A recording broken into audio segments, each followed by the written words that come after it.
Hoje vamos analisar um caso do final do século XIX. Então sente-se e relaxe enquanto vamos para os Estados Unidos. No final do século XIX, a indústria estava se expandindo rapidamente por todos os Estados Unidos da América. Alguns estados, no entanto, como Indiana, ainda tinham uma comunidade agrícola muito grande.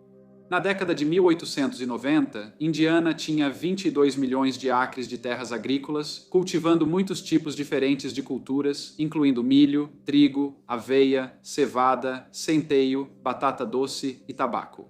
Como em grande parte do meio-oeste americano, as exportações de Indiana seguiram ligadas à agricultura até os anos 1920. Frederick Shanks tinha uma fazenda bem na divisa do condado de Fountain, em Indiana. Ele morava lá com sua esposa e 6 filhos e era considerado um homem trabalhador. Do outro lado morava o Sr. Dan Keller e sua esposa, chamada Nanny. O Sr. Keller tinha 28 anos e também tinha uma fazenda, mas a dele ficava do outro lado da divisa do condado, no condado de Park, Indiana. As duas famílias sempre se deram bem como vizinhos e nunca tiveram motivo para brigar. Desde 1890, o meio-oeste americano vinha sofrendo com a falta de chuva. Isso foi agravado pelo fato de que, desde a introdução das ferrovias, muitas pessoas haviam se estabelecido em estados como Indiana, Iowa, Kansas e Minnesota. Muitos fizeram isso com expectativas irreais sobre a produtividade da terra. A quantidade de terra necessária para sustentar uma família nas regiões mais áridas já era maior do que a quantidade que poderia ser irrigada, na prática, por uma família. Mas esse fato ficou mais evidente durante os períodos de seca e no verão de 1895, Indiana estava sofrendo outra estiagem. Isso significava que o Sr. Shanks precisava pegar água na propriedade do Sr. Keller. Isso não era um problema. Os fazendeiros sempre ajudavam uns aos outros, e o Sr. e a Sra. Keller não se importavam que o Sr. Shanks atravessasse o quintal deles para buscar água. No entanto, o Sr. Shanks não fazia isso ele mesmo, e em vez disso, encarregava sua filha Clara, de 18 anos. Ela era conhecida na vizinhança por ser uma jovem particularmente bonita, e os rapazes sempre a notavam onde quer que fosse, enquanto Clara continuava a buscar água. A Sra. Keller ficou muito preocupada, pois não queria que uma jovem tão atraente atravessasse seu quintal sempre. Ela percebeu que seu marido, o Sr. Dan Keller, frequentemente parava para conversar com a jovem Clara. Claro que Clara respondia.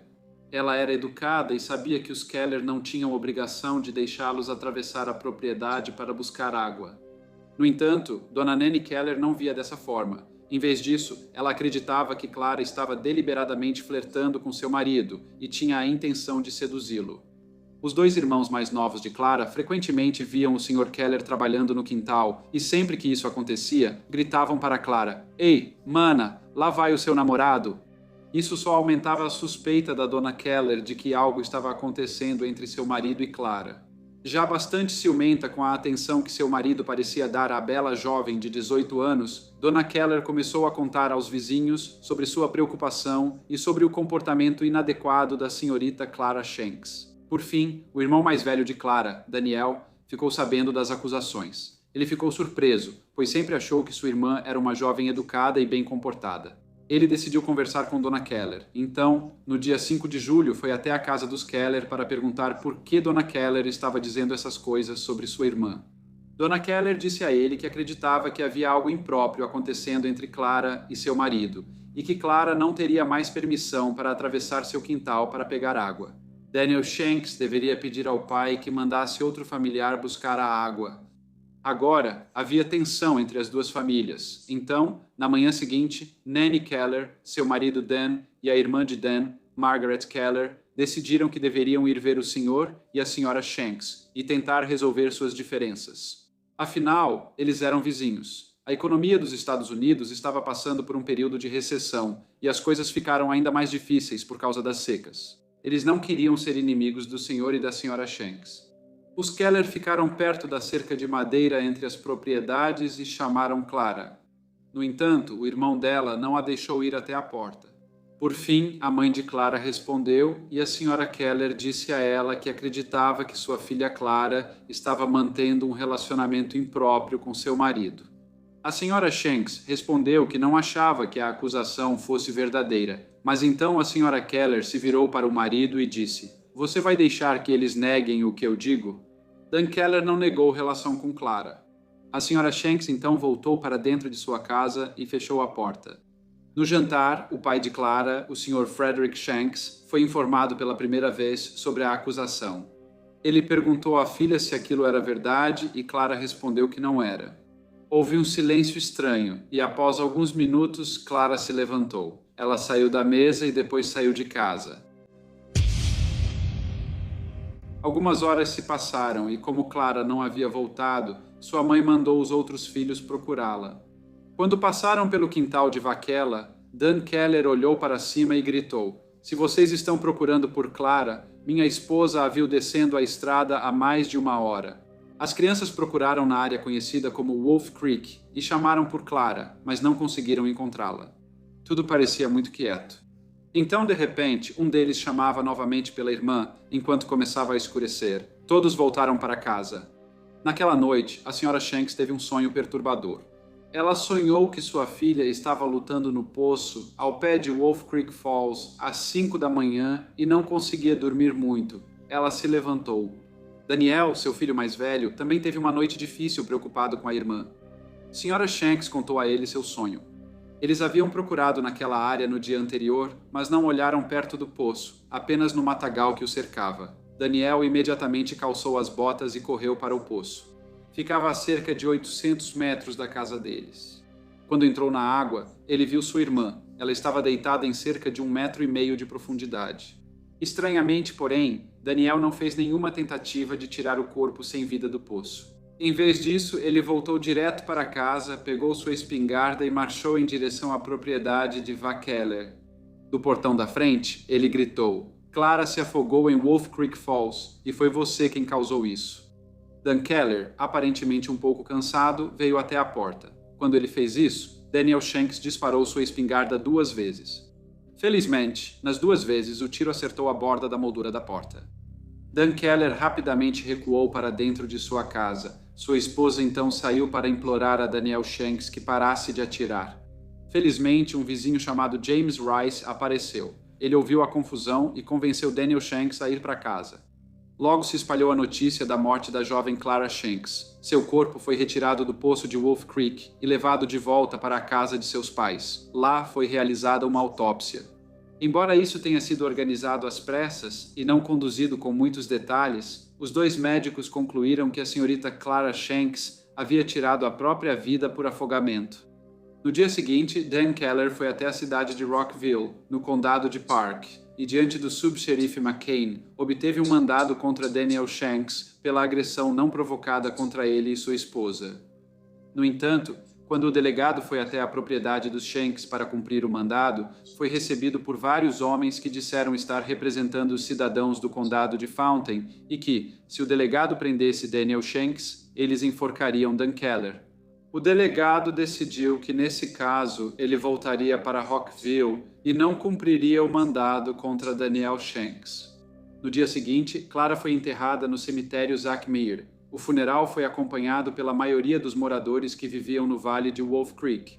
A tensão estava alta, então uma reunião foi feita na antiga escola para evitar que alguém fizesse justiça com as próprias mãos e decidir o que fazer. Outra reunião ocorreu na noite seguinte.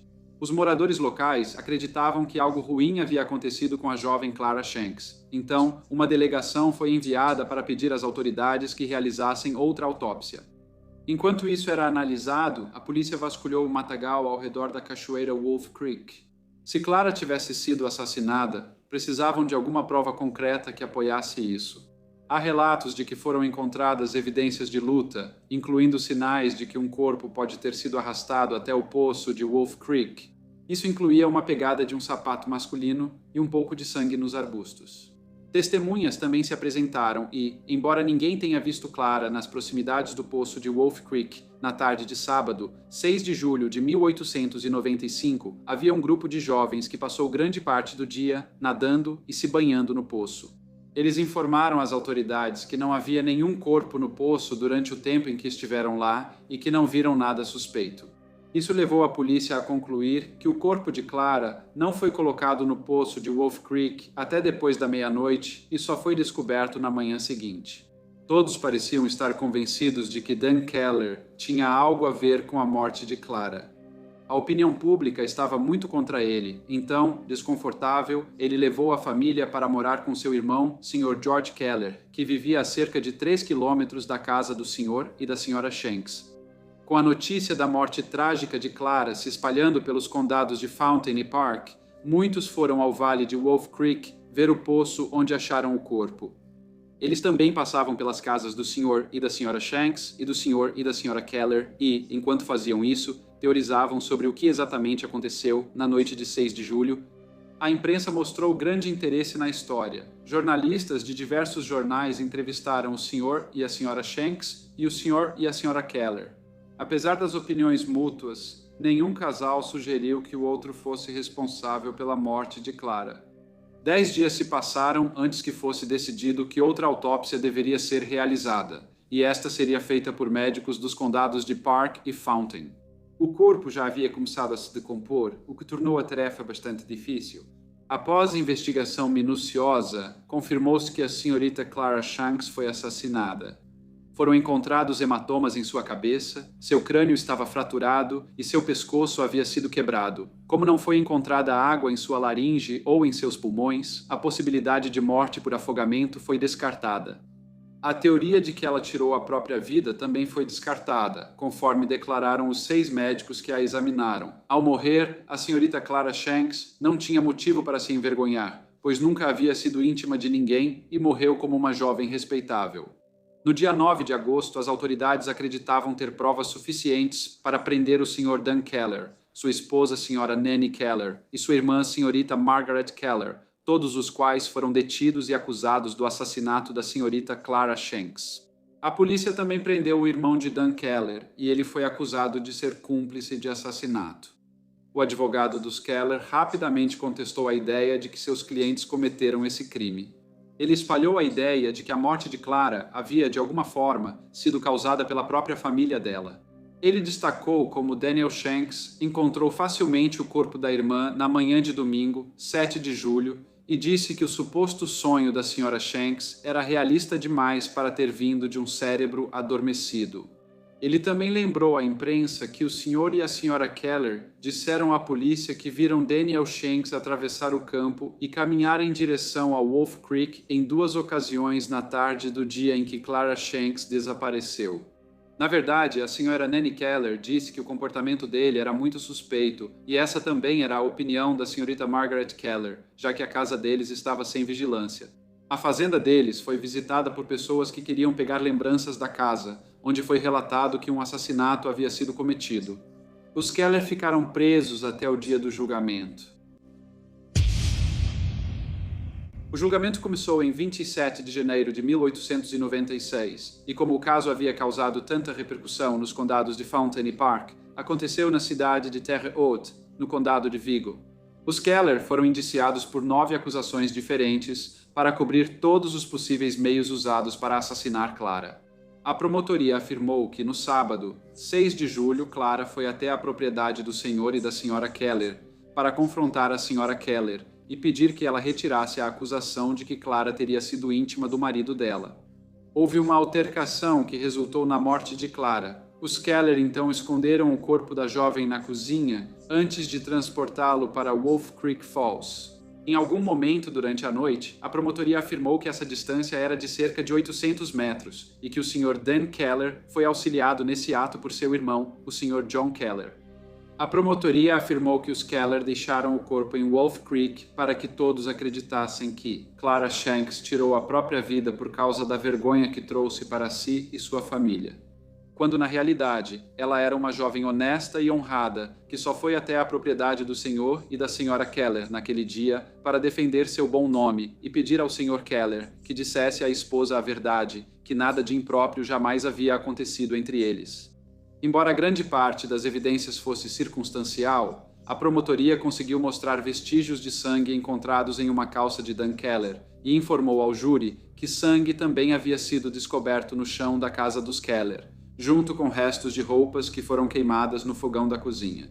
Danielle Shanks disse ao tribunal que, no sábado, 6 de julho, a Sra. Keller havia acusado sua irmã de manter um relacionamento íntimo com o Sr. Keller. Quando Frederick Shanks questionou Clara sobre isso, sem dizer uma palavra, ela se levantou da mesa de jantar e saiu de casa. Ela nem sequer calçou os sapatos e, lamentavelmente, nunca mais voltou. Ele acrescentou que, quando ele e seus irmãos foram procurá-la, viram o Sr. Keller parado em seu quintal. Ele olhou e então gritou que, se eles estavam procurando por Clara, sua esposa a tinha visto descendo a rua.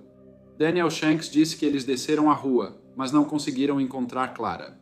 Ele disse que, enquanto procuravam à tarde, as mulheres Keller ficaram em casa olhando pelas janelas e Dan Keller apenas permaneceu parado no quintal da frente. Eles não participaram da busca. Ele disse que viu lâmpadas acesas na propriedade dos Keller, mesmo depois de ter ido dormir. Ele não dormiu muito naquela noite, pois estava muito preocupado com sua irmã, especialmente porque Dona Keller havia dito que esmagaria a cabeça de Clara se ela voltasse a entrar em sua propriedade. Mas a defesa foi rápida em apontar que, no dia em que o corpo foi descoberto, 2 médicos realizaram uma autópsia e não encontraram nenhuma evidência de que a morte tenha sido causada por violência. E no dia seguinte, o corpo foi novamente examinado por 2 médicos diferentes, cujas conclusões foram as mesmas. Na verdade, só depois de 12 dias é que o corpo foi exumado e outra autópsia foi realizada, a qual concluiu que o falecido havia sofrido fratura no crânio e pescoço quebrado. A mãe de Clara, Dona Elizabeth Shanks, também testemunhou. Ela contou ao tribunal como sua filha havia dito que Dona Keller a tratava friamente. Dona Shanks contou que, ao perguntar a Dona Keller o motivo, ela respondeu que Clara era amigável demais com seu marido. Ela afirmou que, quando Dona Keller repetiu isso na frente do marido, o Sr. Dan Keller não disse nada até que Dona Keller lhe disse que ele precisava confirmar a acusação dela ou fazê-la parecer uma mentirosa. O Sr. Keller concordou com a esposa. A última vez que Dona Shanks viu sua filha com vida foi no dia 6 de julho, quando ela saiu de casa abruptamente durante o jantar. E Dona Shanks acreditava que ela foi até a casa dos Keller para exigir que o Sr. Dan Keller dissesse a verdade e confirmasse que nunca houve nada entre eles. O julgamento durou 2 semanas, durante as quais o depoimento de quase 200 testemunhas foi ouvido, e todos os dias o tribunal estava lotado. Na quinta-feira, 13 de fevereiro de 1896, os trabalhos terminaram e o júri foi enviado para deliberar. Após 22 horas, eles retornaram para entregar o veredito. Consideraram todos os réus não culpados. Isso foi recebido com aplausos pela grande multidão. A família Keller se abraçou e derramou lágrimas de alegria. Após agradecerem aos advogados pelo esforço, todos voltaram para casa. Muitas pessoas ainda consideravam que eles eram responsáveis pela morte de Clara e, nos anos seguintes, não foram tratados muito bem por parte da comunidade local. Ninguém mais foi acusado pelo assassinato da bela senhorita Clara Shanks, e a forma exata como ela encontrou a morte em 6 de julho de 1895 permanecerá para sempre um mistério. Olá a todos e muito obrigado por ouvirem. Como de costume, por favor, deixem quaisquer comentários ou sugestões que vocês tenham e espero ver todos vocês novamente no próximo Briefcase.